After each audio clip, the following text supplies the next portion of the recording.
Hi, this is Gary Ellis with some good stuff. There's lots of badness in this world. In some cases, extreme badness. But really now, what do you expect? Well, that's actually a loaded question, so keep on watching. Regardless of the twisted junk of this life that we've all experienced or are experiencing, there is a higher truth. That truth is extreme goodness, and that extreme goodness is God Himself, not just a philosophy. Have you connected with God as your Father through Jesus Christ? If so, extreme goodness is your Father. Some folks already know that, at least intellectually, but still haven't really been in the place of experiencing it honestly.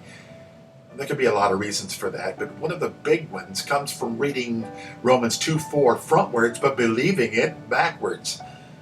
It says this, "Or do you presume on the riches of His kindness and forbearance and patience, not knowing that God's kindness or His goodness is meant to lead you to repentance?"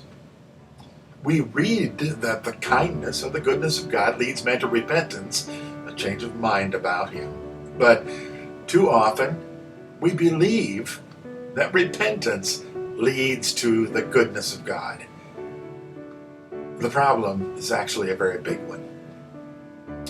It serves as a blockade to experiencing the fruit of His goodness.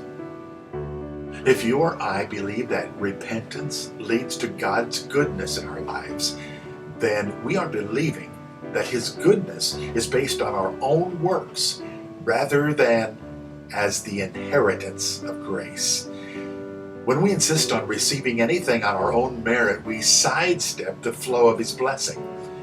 I'd like you to visualize this. There's a man or a woman standing on a riverbank, and that riverbank is just really kind of dirt and weeds. But just a few feet away, a river teeming with life and goodness is flowing by. Many of us have been like that man or woman. God says, "Get in the river. You haven't earned it, but Jesus did, so enjoy." And to that we say, "No, I just can't accept something I haven't earned." Intellectually you'd say you don't think that, but really that is what you believe. Are you experiencing the river of extreme goodness to saturate you? Or are you still believing that it's some sort of repentance that's required before God will allow you to experience His goodness? Today is a good day to begin retuning your expector by causing it to line up with what God says you've inherited through Jesus Christ. And that's good stuff. I'm Gary Ellis.